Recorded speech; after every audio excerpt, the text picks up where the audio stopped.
Bismillahirrahmanirrahim. Hello and hi to all my viewers and students. I am coming here and I have brought a video on business finance. I hope this will clarify your basic concepts about business finance. So let's directly study it. I am here, you can see two definitions, definition by two scholars, Gotham and Dogal. What business finance is actually about. Business finance can broadly be defined as the activity concerned with planning, raising, controlling, and administering of fund used in the businesses. Basically, these are the four categories that you have to plan to where the funds should be raised, then controlling how the planning and after raising the funds, how you will control and how you will utilize the funds, and administration of the funds for the business. It also says financial management deals with the procurement of funds and their effective utilization in the business. What is this saying? It's saying the utilization of funds is very important. Keep it in mind. कहाँ से हमने funds उठाने हैं, credit पे या government से या private partnership से फंड्स उठा के फिर उनको हमने यूटिलाइज कैसे करना है। अफेक्टिव एंड एफिशिएंट यूटिलाइजेशन बहुत जरूरी है। अफेक्टिव एंड एफिशिएंट यूटिलाइजेशन का मतलब क्या है कि मैक्सिमम आउटपुट हासिल की जाए मिनिमम इनपुट के साथ, यानी दूसरे अल्फाज में आपकी हार्डवर्क, आपकी मेहनत कम हो जबकि उसका रिवार्ड ज्यादा हो। ठीक है जी। तो ये एक हल्की एक बेसिक डेफिनेशन थी बिजनेस फाइनेंस की। Let's go to the next slide.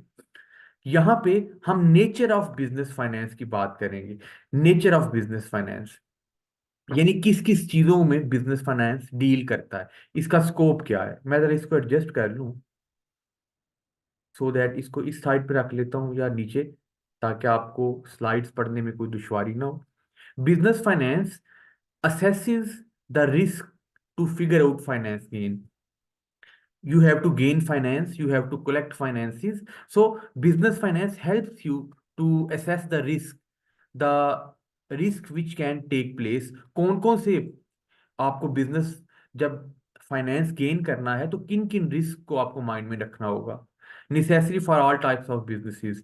किसी भी किस्म का कोई बिजनेस है, whether it is sole proprietorship, whether it is partnership, whether ये कोई कंपनी है, बिजनेस की डिफरेंट टाइप्स होती है ना। तो इवन के personal business, home house hold की बेसिस के ऊपर भी, जो बिल्कुल सोल प्रोप्राइटरशिप जैसे मैंने कहा, उसके लिए भी ये जरूरी है कि उसको बिजनेस फाइनेंस का बेसिक नॉलेज हो ताकि वो उसको अच्छे तरीके से मैनेज कर सके। फिर depends on the size of business. अब बिजनेस फाइनेंस के कितने टूल्स यूज होंगे ये डिपेंड करता है बिजनेस की टाइप के साइज के ऊपर। जैसे अगर कोई सोल प्रोप्राइटरशिप है, एक सिंगल सोल प्रोप्राइटरशिप क्या होता है, एक सिंगल से एक शॉप ओनर है, जैसे किसी की कपड़े की दुकान है तो वो उस अकेले की दुकान है, वो सोल प्रोप्राइटरशिप है। तो अगर तो बिजनेस छोटा है तो डेफिनेटली बिजनेस फाइनेंस का बेसिक नॉलेज ही काफी होगा। लेकिन अगर कोई कंपनी है, कोई कारपोरेशन है, so then you will have to hire business finance managers. You will need extensive business knowledge. ठीक है जी। नेचर ऑफ बिजनेस फाइनेंस में जैसे हमने पहले भी देखा कि business finance assesses the risk to figure out the business gain. Okay, necessary for all types of business, depends on size of business, include all type of capital। Means कि आपका working capital है या आप जितने भी किस्म का सरमाया है, कैपिटल से मुराद सरमाया। मैं एक बिजनेस शुरू करता हूँ, मेरे पास 5 लाख रुपए हैं, वो मेरा सरमाया है। ठीक है, जो मैं स्टार्ट में इन्वेस्ट करूंगा बिजनेस को स्टार्ट करने के लिए। ठीक है। सो हर तरह का जो सरमाया है, हर किस्म का, वो बिजनेस फाइनेंस उसको कवर करता है। Determine the size of business.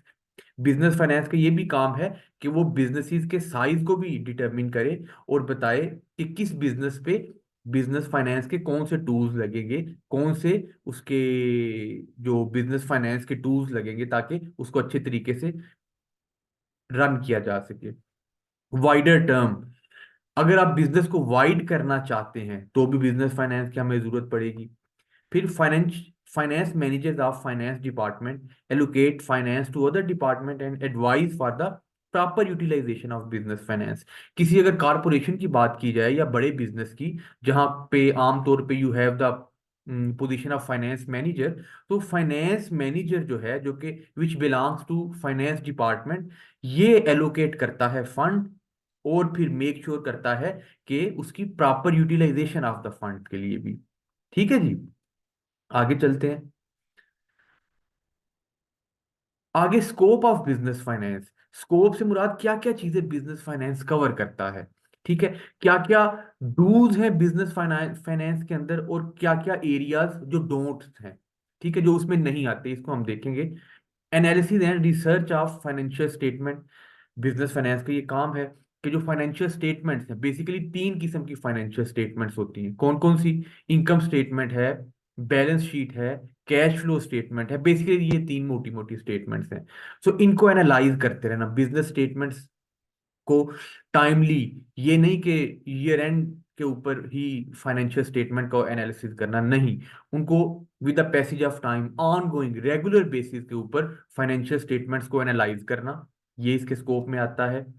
और रिसर्च करना ताकि नई टूल्स या नई टेक्निक्स डेवलप की जा सके। फिर फाइनेंशियल प्लानिंग एंड कंट्रोलिंग, आपका फंड कहाँ से आएगा, कहाँ पे यूटिलाइज होगा, कहाँ कहाँ यूटिलाइज नहीं करना, इन चीजों को कंट्रोल करना, ये भी बिजनेस फाइनेंस के स्कोप में आता है। फिर capital structure management. Capital structure से मुराद क्या है कि आपका जो ओवरऑल सरमाया है, उसको किस तरह से मैनेज करना है, उसको किस तरह से लेके कैरी ऑन करना है, कैरी फॉरवर्ड करना है, कैपिटल स्ट्रक्चर को मैनेज करना।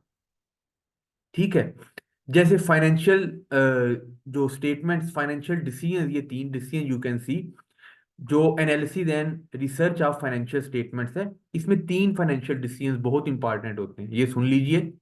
इन्वेस्टमेंट डिसीजंस हैं, फाइनेंसिंग डिसीजंस हैं, और डिविडेंड डिसीजंस हैं। ठीक है, इन्वेस्टमेंट और फाइनेंसिंग डिसीजंस के बारे में डिटेल लेक्चर भी आप तक पहुंचा दिया जाएगा। डिविडेंड डिसीजन से रिलेटेड भी लेक्चर आप तक पहुंचा दिया जाएगा।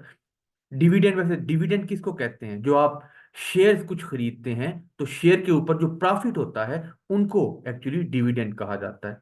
तो इनसे रिलेटेड भी फाइनेंशियल बिजनेस फाइनेंस डील करता है। उसके बाद रेजिंग कैपिटल, कैपिटल रेज करना है, कोई आपने अपने बिजनेस की एक्सपेंशन करनी है, बिजनेस को एक्सपेंड करना है, तो उसके लिए कैपिटल रेज करना, ये भी बिजनेस फाइनेंस के स्कोप में आता है। इन्वेस्टिंग कैपिटल, कैपिटल में मजीद कैपिटल इन्वेस्ट किया जाए ताकि कैपिटल की भी एक्सपेंशन हो सके, बिजनेस फाइनेंस के अंडर आता है।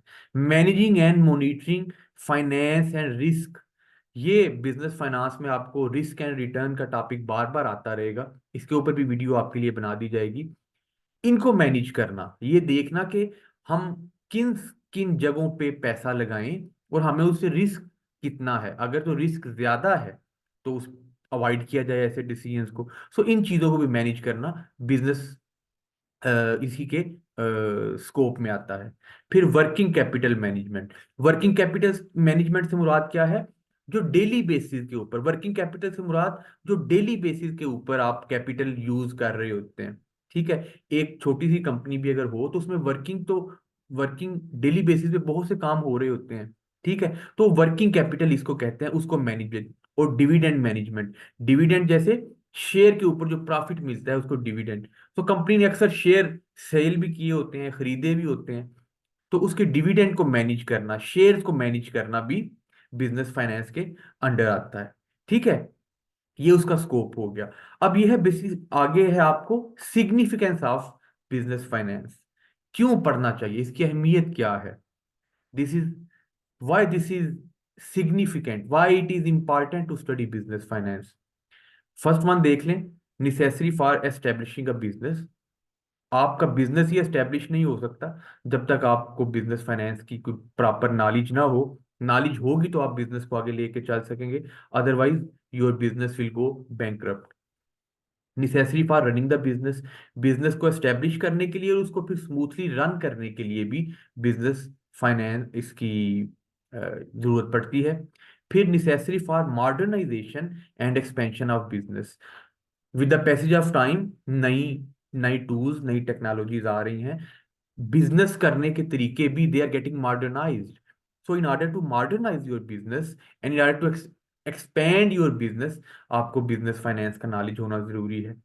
फिर necessary for availing business opportunities, when you are conducting a business, when you are running a business, so आपको you have to keep in mind and you have to keep an eye on many opportunities जो आपके business के लिए फायदेमंद हो सकती हैं। सो उनको आप अवेल तभी कर सकेंगे when you will have business finance knowledge. So ये इसकी सिग्निफिकेंस है। फिर necessary for facing recession, recession से मुराद है डाउनफॉल। जब जैसे जो कंट्रीज हैं, थर्ड वर्ल्ड कंट्रीज हैं, बैकवर्ड कंट्रीज हैं, उनकी इकोनॉमी रिसेशन में ही रहती है, डाउनफॉल ही, डाउन ट्रेंड ही रहता है। लोगों का लाइफस्टाइल अच्छा नहीं होता, उनकी स्पेंडिंग अच्छी नहीं होती, बिजनेस एक्टिविटीज अच्छी नहीं होती during the recession period. So recession अगर आपके बिजनेस में ग्राफ अगर डाउन आ रहा है, आपका बिजनेस डाउन जाना शुरू हो गया है, तो उसको भी कवर अप करने के लिए बिजनेस फाइनेंस की जरूरत है। नेसेसरी फॉर इंक्रीजिंग गुडविल, आपके बिजनेस की गुडविल, गुडविल से मुराद क्या है कि आपके बिजनेस का एक इमेज जो लोगों के माइंड में बन चुका है। फॉर एग्जाम्पल अगर टी आए, टी लिखा हो इस तरह तो हमारे माइंड में टोयोटा आ जाता है, इस तरह से सी लिखा हो तो करोला का माइंड में आ जाता है, कोका कोला का माइंड में आ जाता है सी लिखा हो अगर। सो ये एक गुडविल है, एक इमेज है। सो आपके बिजनेस की गुडविल तभी कस्टमर के या आपके इन्वेस्टर के या आपके जो भी स्टेक होल्डर है उसके माइंड में तभी बनेगी जब आपको बिजनेस फाइनेंस का अच्छा नॉलेज होगा। और to meet contingencies, to meet contingencies का क्या मतलब है कि आप कंटीजेंसीज से मुराद ये है कि इन केस ऑफ प्रॉब्लम आपके पास कुछ फंड्स होने चाहिए ताकि आप वो बुरा वक्त अपने बिजनेस से स्पेंड कर सकें। सो बिजनेस के डाउनफॉल के दौरान या रिसेशन के दौरान जो कॉन्टिजेंसीज आप फेस करते हैं, जो प्रॉब्लम्स आप फेस करते हैं, उनको भी जो मीटअप करने के लिए ये बहुत जरूरी है। आई hope things would be clarified now. मैं इस वीडियो को यहाँ पे रोक देता हूँ सो दैट नेक्स्ट वीडियो में मैं आपके साथ दूसरे लेक्चर लेके आऊँगा। I hope things would be clarified to you, and मेरे चैनल को भी सब्सक्राइब कर लीजिए। और मोर वीडियोस देखने के लिए इंशाल्लाह you have to wait a little bit more. Thank you.